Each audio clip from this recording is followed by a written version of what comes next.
orders, go to New.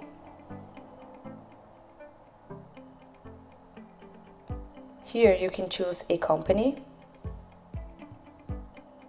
and you can also add the slab you want. You can also add the tax, and you can save. Now you will have more information about the order. You can fill these informations so they can be synced with QuickBooks.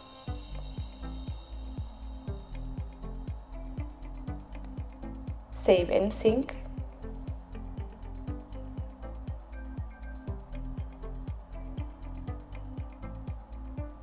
You can refresh the page so you can go to QuickBooks.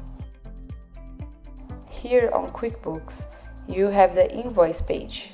You can also have the information you filled in Slabware, such as customer and customer's email.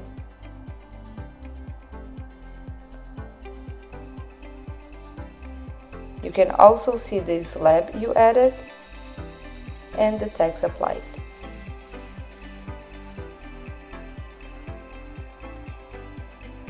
If you go to expenses,